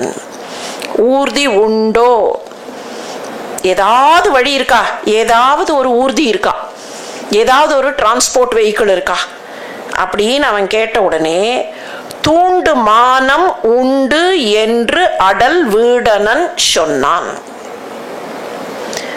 இன்றே தூண்டும் அடல் மானம். தூண்டும்னா புறப்பட்டா இன்னைக்கே போய் சேரக்கூடிய, இமீடியட்லி டிராவல் பண்ணக்கூடிய, நீ ரொம்ப நேரம் வேஸ்ட் பண்ணாம டக்குன்னு டிராவல் பண்ணக்கூடிய. இன்றே தூண்டும் மானம். மானம்ங்கிறது விமானம். மானம்னா something that can be measured, or மானம்னா something that can be transported. ஏன் டிரான்ஸ்போர்ட் ஊர்திக்கு மானம்னு பேர் வந்ததுன்னா, மெஷர். நீங்க டிரான்ஸ்போர்ட்டுங்கிறதே is a kind of measure of the time, not only the distance. Not only the distance but also the time. இவ்வளவு தூரம் டிராவல் சொல்றோமா இல்லையா? 4 கிலோமீட்டர் போகணும், 60 கிலோமீட்டர் போகணும், இது ஒரு வழி. இன்னொரு வழி என்ன? வாட் இஸ் த டிஸ்டன்ஸ் அப்படின்னு கேட்டா, it's 1 hour's journey from here. It's 1 hour away from here. Na, it also is a temporal measure, not only a spatial measure, நேரத்திற்கான மெஷரும் கூட. இன்றே தூண்டும் அடல் விமானம் உண்டு சொல்லிட்டு விபீஷ்ணன் அதை டிஸ்கிரைப் பண்றான். அண்டம் உண்டவன் மணி அணி உதரம் ஒத்து அனிலன் சண்டவேகமும் குறைதர நினைவெனும் தகைத்தாய். இந்த 14 லோகத்தையும் ஒருத்தன் சாப்பிட்டானே திருமால்னு, அந்த திருமாலுடைய உதரம் எப்படி இருக்குமோ அப்படி அண்டம் உண்டவன் மணி அணி உதரம் ஒத்து 14 லோகத்தையும் சாப்பிட்ட மகாவிஷ்ணுவினுடைய வயிற்றை போலன்னா. ஏன்னா 14 லோகம் எவ்வளோ பெருசா இருந்தாலும், எத்தனை உயிர்கள் அதுல இருந்தாலும், அதை மொத்தத்தையும் அவன் வயிறு அகாமடேட் பண்ணும். அந்த மாதிரி எத்தனை பேரா இருந்தாலும் இந்த விமானம் அகாமடேட் பண்ணி கொண்டே போகும். திருமால் என்ன லிஸ்டா போட்டு வச்சிருக்கார்? 14 லோகத்தில் subject to a maximum population of so much அப்படின்னா, supposing the population increases also or decreases, எப்படியா இருந்தாலும் அவருடைய வயிற்றுக்குள் அடக்கம்னா, அதே மாதிரி இந்த புஷ்பக விமானம் எல்லாவற்றையும் ஏற்றிக்கொள்ளும். சண்டவேகமும் குறை தர அனிலன் சண்டவேகமும், அனிலன்னா காற்று, காற்று தேவனுடைய வேகம் இருக்கே, அந்த வேகத்தை ஒண்ணுமில்லாம ஆக்கிடும். எப்படின்னா, நினைவெனும் தகைத்து, நினைவு எவ்வளவு வேகமா டிராவல் பண்ணுமோ, திங்கிங் எவ்வளவு வேகமா டிராவல் பண்ணுமோ அவ்வளவு வேகத்தில் இது டிராவல் பண்ணும். அப்படின்னா காற்றை விட வேகமாய் மனத்தை போல டிராவல் பண்ணும். இதுக்கு அப்புறம் தான் அந்த டிஸ்கிரிப்ஷன் பார்க்கணும். அந்த விமானத்தில் அவர்கள் ஏறுகிறார்கள், ராமனும் சீதையும் ஏறுகிறார்கள். எத்தனை பேர் ஏறினாலும் அது அவர்களை ஏற்றுக்கொள்கிறது. அது எப்படி போகிறது, எப்படி பறக்கிறது, எப்படி போய் இறங்குகிறார்கள், எல்லா டிஸ்கிரிப்ஷனையும் பார்க்குறோம். அப்போ ஒரு விமானம் எவ்வளவு வேகமாக போக வேண்டும், எப்படி போக வேண்டும், இது கற்பனையா கூட இருக்கட்டும். ஆனால் இந்த கற்பனையை காண வேண்டும் என்றால் அந்த அடிப்படை தெரியாமல் கற்பனை பண்ண முடியாது. அதுக்கான பேசிக் தெரியாம கற்பனை பண்ண முடியாது. இவ்வளோ டீட்டெயில்டா பண்ண முடியாது. பொதுவா பண்ணலாம், இவ்வளோ டீட்டெயில்டா பண்ண முடியாது. இதையெல்லாம் தெரிந்து வைத்திருந்தார்கள். ஆனால் இவற்றை இப்படியே ஒரு லௌகீகத்திற்காக பயன்படுத்த வேண்டுமா என்பதுதான் நம்முடைய முன்னோர்களுடைய வினாவாக இருந்தது. அப்ப சயின்ஸ், அறிவியல் என்பது எதை குறிக்கிறது அப்படின்னு ஒரு கேள்வியை கேட்டோமே. அந்த சயின்ஸ் என்பது எதை குறிக்கிறது? It is not labelled disciplines. They did not call themselves, நான் என்ன அப்படின்னா I am a chemist, I am a physicist, no no no, I am an expert in this அப்படின்னு அந்த பெயர்களை அவர்கள் சொல்லிக் கொள்ளவில்லை. கவி சக்கரவர்த்தி கம்பர் யாருன்னு கேட்டா அவர் ஒரு ஆர்னித்தாலஜிஸ்ட் இல்லைன்னா ஒரு பாட்டனிஸ்ட் அப்படின்னா சொல்லுவோம். அவர் பறவைகளை பற்றி நிறைய பாடியிருக்கிறார், நிறைய தாவரங்களை பற்றி சொல்லியிருக்கிறார். அந்த மரங்கள் பெயரெல்லாம் கூட நமக்கு தெரியாது. அந்த இலக்கியங்கள் காட்டக்கூடிய மரங்களின் பெயர்கள் கூட நமக்கு தெரியாது. அந்த மரத்தில் என்ன மாதிரி பூ இருக்கும், அந்த பூ எப்படி பூக்கும், எந்த சமயத்தில் வரும், சீசன்ஸை பற்றி ஒவ்வொரு இன்ஃபர்மேஷனும் இருக்கு. வசந்த காலத்தில் எது பூக்கும் என்ன. Even if we take it as observation, an ornithologist or a botanist or a zoologist, அவர்களுடைய சயின்ஸே எங்கேருந்து டெவலப் ஆகிறதுன்னா அவர்களுடைய ஆப்சர்வேஷன்லேருந்து தான் டெவலப் ஆகிறது. அதனால தான் லெபார்டரி எக்ஸ்பெரிமெண்ட்ல கூட ஆப்சர்வேஷன் ஒரு காலம், ஆப்சர்வேஷனுக்கு அப்புறம் தான் இன்ஃபரன்ஸ் வர முடியும். ரீசர்ச்னு சொல்றோமே, அதுவே என்ன, 500 பேரில் ஒன்றை பார்த்து அது என்னன்னு அப்சர்வ் பண்ணி அதை அனலைஸ் பண்ணி இத்தனை பேரில் இருக்கிறது என்றால் இதுதான் அப்படிங்கிற ஒரு முடிவுக்கு வருவது. அப்போ observation is part of analysis and part of science. அவ்வளவு அப்சர்வ் பண்ணி எழுதியிருக்கிறார்கள்னா கவி சக்கரவர்த்தி கம்பரையோ இல்லைன்னா திருத்தக்க தேவரையோ இல்லை புறநானூற்று புலவர்களையோ நாம சயின்டிஸ்ட்னு லேபல் பண்றதே இல்லை. எத்தனை பறவைகளை பற்றி எழுதியிருக்கிறார்கள். அந்த பறவையினுடைய கால் எப்படி இருக்கும், மூக்கு எப்படி இருக்கும், அது எந்த சமயத்துல எந்த இடத்துல பறக்கும், எந்த டைரக்ஷன்லேருந்து எந்த டைரக்ஷனுக்கு எந்த காலகட்டத்தில் பறக்கும், இவ்வளவும் தெரிந்து சொல்லி இருக்கிறார்கள்னா அது அந்த டிசிப்ளின் அப்படின்னு ஒரு வரையறை கட்டி இந்த கம்பார்ட்மெண்ட்ல ஐ எம் அ பாட்டனிஸ்ட், இந்த கம்பார்ட்மெண்ட்ல I am a zoologist. No no no no, in zoology itself I do only study of this that. நான் மெமேலியன் ஸ்டடி மட்டும்தான் பண்றேன், இல்லை நான் பேலியன்டாலஜிஸ்டா இருக்கேன் அப்படின்லாம் அவர்கள் பிரிக்கல். Science was part of them. Science was part of their natural living. அவர்களுடைய மொத்தத்தில் அது ஒரு பகுதியாக இருந்ததே தவிர இதை தனியாக பிரித்து இன்னைக்கு நம்ம என்ன பண்ணுறோம், சயின்ஸுங்கும் போது கெமிஸ்ட்ரி படித்தவர்கிட்ட போய் வேற ஏதாவது ஒரு சப்ஜெக்டை கேட்டு மைக்ரோபயாலஜி அப்படின்னு சொன்னால் எனக்கு அது தெரியாது. we have compartmentalized.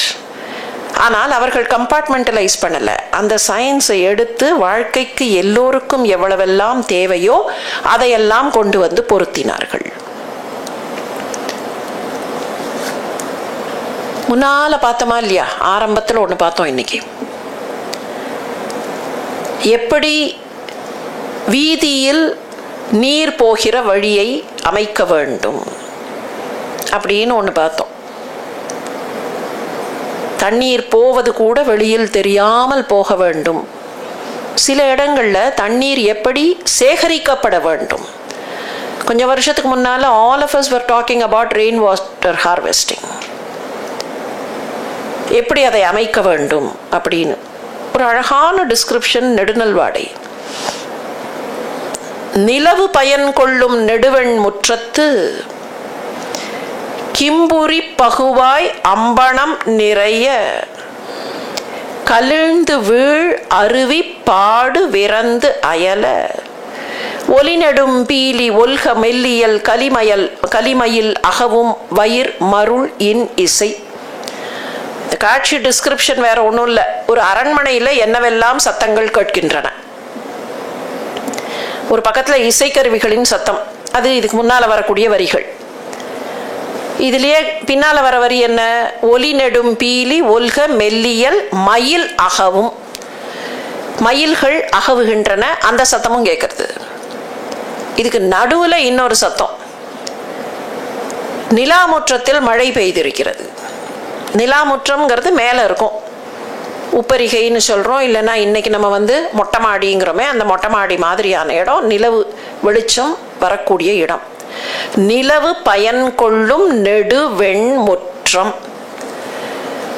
நிலவினுடைய ஒளியை பயன் கொள்ளக்கூடிய அழகான முற்றம், நல்ல வெளிச்சம், நிலவினுடைய வெளிச்சம் இருக்கு, வெள்ளை வெளியேர்னு இருக்கு, நெடு வெண் முற்றம். அந்த முற்றத்துல தண்ணீர் விழுந்து விட்டது. இப்ப இந்த தண்ணீர் எல்லாம் எப்படி கலெக்ட் ஆகிறது? கிம்புரி பகுவாய் அம்பணம் நிறைய. கிம்புரிங்கிறது ஒரு பறவை. அந்த பறவையினுடைய வாய் அது ஃபனல் ஷேப்டா கிம்புரி. அது அந்த பறவை 2 அலகையும் திறந்தா இப்படி இருக்கும். அந்த மாதிரி அந்த பறவையினுடைய அலகை திறந்தால் எப்படி இருக்குமோ இப்படி இருக்கு. இப்படி திறந்தா நம்ம இப்படிதான் பார்ப்போம். அதை இப்படி கவுத்து வச்சு பாருங்கள். இந்த இதுல தண்ணீர் வருகிறது. அப்போ அந்த கீழே நிலாமுற்றத்தினுடைய ஏதோ ஒரு பகுதியில் இந்த மாதிரி நிறைய கிம்புரி பகுவாய் அம்பணம் வைத்திருக்கிறார்கள். அம்பணம்ங்கிறது அந்த அமைப்புக்கு பெயர். அந்த தண்ணீரை பிடிக்கக்கூடிய அமைப்பு. நம்ம அங்கே ஏதாவது ஹோல்ஸ் வைத்திருக்கிறார்கள் அப்படின்னா கொஞ்சம் அகன்ற ஒரு வாய் வைத்தா அந்த பறவை தன்னுடைய வாயை பிளந்து கொண்டிருப்பது போல அந்த அமைப்பு. அந்த தண்ணீர் அதில் வழிந்து அம்பணம் நிறைய கலிழ்ந்து வீழ் அருவி. அந்த தண்ணீர் அதுக்குள்ள போய் தண்ணீர் போகக்கூடிய சத்தம் இருக்குமா இல்லையா, அந்த சத்தமும் சேர்ந்து கேட்கிறது. மயில்கள் அகவுகின்றன. ஏன்னா மழை நேரத்தில் வானத்தின் மேகங்களை பார்த்து அதே சமயத்தில் அந்த தண்ணீர் தன் மீது விழும்போது ஒதுங்கிக் கொள்ளக்கூடிய மயில்கள் அகவுகின்றன. எப்படி அந்த வாட்டர் ட்ரெயின் கொண்டு கீழே இறக்கணும், இதுக்கப்புறம் இன்னும் போக போக போக அந்த ட்ரெயின் எங்க கீழே போய் எப்படி பூமிக்குள் போகும்னு டிஸ்கிரிப்ஷன். அப்போ how to make the best use of water.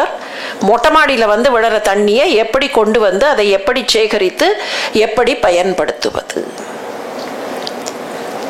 இதை சிந்தித்திருக்கிறார்கள். இந்த தண்ணீரை எப்படி சேகரிக்கணும், அது என்ன மாதிரி இருக்கணும். ஒண்ணுமில்லை, எவ்வளவு தெரிந்திருந்தால் சில விஷயங்களை எண்ணி பார்த்திருக்க முடியுங்கிறதுக்கு இன்னொரு எக்ஸாம்பிள் பார்க்கலாம். ஆண்டாள் நாச்சியார் பாடுவா, கிங்கிணி வாய் செய்த தாமரை பூ போலே செங்கண் சிறுச்சிறிதே எம்மேல் விழியாவோ. நினைவிருக்கா? அது என்ன கிங்கிணி? கிணி கிணி கிணி கிணின்னு சத்தம் போட்டா அது கிங்கிணி. ஏதோ ஒரு திரைப்பட பாட்டு கூட உண்டு, கிணி கிணி கிங்கிணின்னு. கிங்கிணி வாய் செய்த தாமரை பூ போலே. அன்னைக்கு யாரோ கேட்டார்கள், நெருப்புங்கிறதே அவ்வளவா இல்லாத சமயத்தில் எப்படி அந்த நெருப்பை நம்முடைய முன்னோர்கள் பயன்படுத்தினார்கள்? வாட் டிட் தே டூ அப்படின்னார்கள். What did they do or what did they டூங்கிறதுக்கு நமக்கு சில ஆன்சர்ஸ் இருக்கு. ஹவு டிட் தே டூங்கிறத நாம இன்னும் தெரிஞ்சுக்கல, அவ்வளோதான் விஷயம். நாம இன்னும் புரிஞ்சுக்கல. Not that they did not do, they had done. ஆனால் நமக்கு அது இன்னும் புரியலை எப்படின்னு. கிங்கிணி வாய் செய்த தாமரை பூ போலே, இதுக்கு என்ன அர்த்தம்? மேகலாபரணம், சதங்கை, கொலுசு, இதுல எல்லாம் அந்த சின்னதா ஒரு மணி மாதிரி இருக்குமா இல்லையா, அதுக்கு தான் கிங்கிணின்னு பேர். அது கிணி கிணின்னு சத்தம் போடும். நீங்க இப்ப எப்படி இருக்கு அந்த மணின்னு விட்டுடுங்கள். ஆண்டாள் சொல்ற அந்த கிங்கிணி என்னன்னு பார்ப்போம். கிங்கிணி வாய் செய்தங்கிறா. அப்ப அந்த கிங்கிணியில ஏதோ வாய் இருக்குன்னு அர்த்தம். அது என்ன டிஸ்கிரிப்ஷன்னா, பழைய உரைகளை பார்க்கும்போது தெரியும். அந்த ஒரு மணி, இதுதான் ஒரு மணி அப்படின்னா, அந்த மணி ஒரு அவுட்டர் ஷெல், உலோகத்திலான ஒரு அவுட்டர் கேஸ். இந்த கேஸுக்கு உள்ள இன்னொரு சின்ன மணி இருக்கும். அது கொஞ்சம் சாலிடா இருக்கும். அது உள்ளுக்குள்ள உருளும். நடக்கும்போதோ அசையும் போதோ இந்த அவுட்டர் ஷெல்லுக்குள்ள உள்ளுக்குள்ள இருக்கிறது உருளும். அது உருண்டா சத்தம் வரும். அதுதான் கிங்கிணி. இப்போ இந்த சத்தம் சரியா வெளியில கேட்கணும்னா there is a prerequisite. உள்ளுக்குள்ள இப்ப நீங்க சாதாரணமா நல்ல ஒரு ஏதோ ஒண்ணு, எந்த உலோகமா வேணாலும் இருக்கட்டும், அந்த உலோகத்துல ஒரு நல்ல கம்ப்ளீட்டா ஒரு ஷெல்ல பண்ணிட்டு அதுக்குள்ள ஒரு மணியை வச்சா என்னதான் காதுக்கு பக்கத்துல வச்சு உருட்டி உருட்டி பார்த்தாலும் சத்தம் கேட்காது. சத்தம் உள்ள லாக்குலேட் ஆயிடும். அதனால என்ன பண்ணார்கள்னா, இந்த outer ஷெல்லில் they created a small opening. 2 பக்கமும், இந்த பக்கம் ஒரு வாய், இந்த பக்கம் ஒரு வாய். இந்த வாய் எப்படி இருக்கணும்னா உள்ளுக்குள்ள இருக்கிற அந்த மணி உருளும் போது சத்தம் வெளியில் வர வேண்டும், அதுக்கு ஏத்த சத்தம் இருக்கணும். ஆனா அந்த வாய் ரொம்ப பெருசா இருந்தா மணியே வெளியில விழுந்துரும். அப்போ எவ்வளவு தூரத்துக்கு மெட்டலர்ஜி மாத்திரம் இல்லை, அதுல இருக்கக்கூடிய அந்த அக்கூஸ்டிக்ஸ் தெரிஞ்சிருந்தா எந்த உலோகத்துல எதை பண்ணினா கரெக்டா அந்த சத்தம் கேட்கும். ஏன்னா மேகலாபரணமோ கொலுசோ அந்த சத்தம் சரியா இல்லைன்னா அதை வாங்க மாட்டார்கள், அதை பயன்படுத்த மாட்டார்கள். அந்த நாதம் இனிமையாக இருக்க வேண்டும்.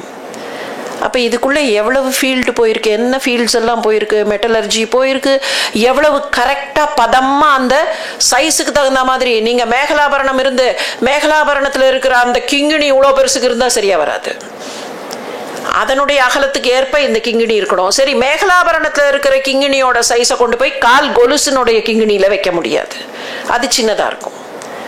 அப்போ எவ்வளவு தூரத்துக்கு எந்த மெட்டலில் எதை பண்ணினா அது வரும் அப்படிங்கிற மெட்டலர்ஜி தெரியணும், ரெசனன்ஸ் தெரியணும், ஃபிசிக்ஸ் தெரியணும். அப்போ தான் அந்த ரெசனன்ஸ் இந்த மெட்டலுக்கு இந்த ரெசனன்ஸ் தான் வரும், இவ்வளவு தான் அதனுடைய லெவல் அப்படிங்கிறது தெரியணும். இதை கரெக்டாக நெருப்பில் வச்சு பக்குவப்படுத்தி உருக்கி எந்த அளவுக்கு பண்ணணும்னு தெரியணும். இதையெல்லாம் மீறி பார்க்கறதுக்கும் அது அழகாக இருக்கணும். அப்போ ஈஸ்தட்டிக்ஸ்னு சொல்கிறதா, மெட்டலர்ஜின்னு சொல்கிறதா, இல்லை தே நியூ சம்திங் அபவுட் பைரோடெக்னிக் அப்படின்னு சொல்கிறதா, இல்லை தே நியூ ரெசனன்ஸ். ரெசனன்ஸ் மட்டும் தெரிஞ்சால் போகாது, அது நாதம் அழகாக இருக்க வேண்டும்னா ஓரளவுக்கு மியூசிக்கும் அதில் தெரியணும் இல்லையா, மியூசிக்கும் தெரியணும். ஈஸ்தட்டிக்ஸ் பார்க்கறதுக்கு அது வெளியில் அழகாக இருக்கணும், அந்த நாதம் சுனாதமாகவும் இருக்க வேண்டும். அப்போ இத்தனை விஷயமும் தெரிஞ்சுதான் அதை பண்ணினார்கள்.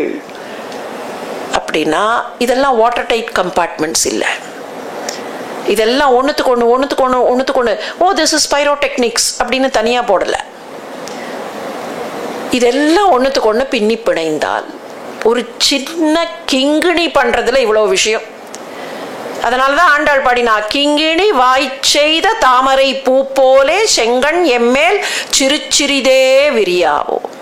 நீ எப்படி விழிச்சு பார்க்கணும்னா அந்த கிங்கிணியனோட வாயில லேசா அழகா அப்படி பார்க்கறதுக்கு அழகா ஒரு தாமரைப்பூ மாதிரி இருக்கே, அந்த தாமரைப்பூ மாதிரி நீ உன்னோட கண்ணை மெல்ல மெல்ல மெல்ல மெல்ல மெல்ல மெல்ல எங்கள் மீது திறக்க வேண்டும். எங்கேயோ போற போக்குல சொன்ன மாதிரி இருக்கு நமக்கு. இந்த வரியை நம்ம பல முறை படிக்கிறோம், ஆனால் அதுக்குள்ளே எவ்வளவு இருக்குங்கிறத அங்கே நின்று அப்படி ஒரு சுற்றி பார்த்தா தான் தெரியும். மாணிக்க வாசகர் ஒரு சுற்றி எல்லாத்தையும் பார்த்துட்டு இதெல்லாம் இருக்கட்டும்பா, மெட்டலர்ஜி இருக்கட்டும், இந்த மெட்டலர்ஜியை பிழைத்து பைரோடெக்னிக்ஸை பிழைத்து இதில் யார் பெஸ்ட்டு கொல்லர் அப்படின்னு அங்கே ஒரு போட்டி நடந்திருக்கோம், அதை தாண்டி அதை பிழைத்து இதை விற்பதா வேண்டாமா, நான் ரொம்ப அழகாக ஒன்று பண்ணிட்டேன், இதை விற்பதா வேண்டாமா, இதுக்கு எவ்வளோ விலை கிடைக்கும், அதையெல்லாம் தாண்டி பிழைத்து இதெல்லாம் எங்கே தாமரை பூ போலே எம்மேல் விழியாவோன்னு அந்த இறைவனிடத்தில் காட்டக்கூடிய பக்தி இருக்கே, அன்பு இருக்கே, அந்த இடத்துக்கு கொண்டு வந்து இதையெல்லாம் பிழைத்து பிழைத்து பிழைத்து பிழைத்து அங்கே வந்து நான் நின்னுட்டேன். All science leads to spirituality அப்படிங்கிறது தான் இந்திய மரபு. all roads lead to ரோம்பர்கள். all science, not only all science, all sciences for that matter, all disciplines of science lead to spirituality. தெய்வத்தை உணர்ந்து அந்த தெய்வத்தையே அன்போடு நாடுவதற்கு எனக்கு இதெல்லாம் உதவி செய்ய வேண்டும். அதனால தான் நாம் எந்த சயின்ஸு இந்தியன் லெவலில் போய் பார்த்தோன்னா, பாரத தேசத்தினுடைய எந்த சயின்ஸாக இருந்தாலும் எங்கே ரிலேட் ஆகிருக்கு, மெட்டலர்ஜி எங்கே ரிலேட் ஆகிருக்குன்னா எவ்வளோ அழகான தெய்வ சிலைகள். ஆர்கிடெக்சரை எங்கே பார்க்குறோன்னா அதி அற்புதமான கோயில்கள், கோபுரங்கள், கட்டுமானங்கள், அந்த ஒரு போதிகை ஒரு தூணில் எவ்வளவு விஷயங்கள், எவ்வளவு வெயிட் பேரிங்காக, இவ்வளவு அற்புதமாக இத்தனை நூற்றாண்டுகளாக வெயிட் பேரிங் இருக்குது. ஒரு ஸ்ட்ரக்சர் கூட இப்படி மாறலை அப்படி மாறலை. எதை வைத்து கட்டினார்கள், எப்படியெல்லாம் கொண்டு போய் கட்டினார்கள், என்ன லோட் இரோஷனில் எல்லாருக்கும் தெரியும் பெரிய கோயிலை பற்றி இன்னைக்கு எல்லாரும் சொல்கிறோம். ஆனால் பெரிய கோயிலினுடைய ஆழம், அதனுடைய அஸ்திவாரம்ங்கிறது ரொம்ப டீப் கிடையாது. ஆனால் லோ டிரோஷன் டெக்னிக். அப்போ இந்த டெக்னிக்கெல்லாம் அவர்களுக்கு தெரிந்திருந்தது. இதுக்கெல்லாம் இந்த நேம்ஸ் போடலை. இதெல்லாம் எங்க ரிலேட்டட், எல்லாத்தையும் கொண்டு வந்து ஒரே ஒரு இடத்துல தான் ரிலேட் பண்ணினார்கள். இந்த கலைகள் எல்லாம் ஆண்டவனுக்கு அர்ப்பணம். பல கலைகள் இருக்கலாம். இந்த கலைகளில் நான் வல்லுநராக இருக்கிறேன் என்பது எனக்கு பெருமை இல்லை. இந்த கலைகளெல்லாம் கலாதீதனாக இருக்கிற ஆண்டவனுக்கு அர்ப்பணம்னு கொண்டு வந்து வைத்தார்களே, அதுதான் பாரத தேசத்தினுடைய அறிவியல். அறிவியல் என்பது எதை குறிக்கிறது என்றால், அத்தனை அறிவும் அத்தனை அறிவியலும் அறிவினால் பெறக்கூடிய அத்தனை ஞானமும் ஆண்டவனுடைய காலடி என்பதைத்தான் குறிக்கிறது என்பதை சிந்தித்து பார்த்து இந்த அளவில் இன்று நம்முடைய சிந்தனை அரங்கத்தை நிறைவு செய்வோம். எல்லாம் வல்ல இறைவனுடைய பேரருள் எல்லோருக்கும் எப்போதும் கிட்ட வேண்டும். மணிவாசக பெருமான் கூறியது போல அந்த ஏகம்பத்து உரையக்கூடிய இறைவன் எல்லோருக்கும் எப்போதும் நன்மையை தர வேண்டும் என்கிற பிரார்த்தனையோடு இன்று நிறைவு செய்கிறேன். நன்றி, வணக்கம். நம்முடைய அடுத்த அரங்கம் அடுத்த மாதம் 2வது செவ்வாய்க்கிழமை மாலை 6:30 மணிக்கு இதே இடத்தில் நடைபெறும். நன்றி, வணக்கம்.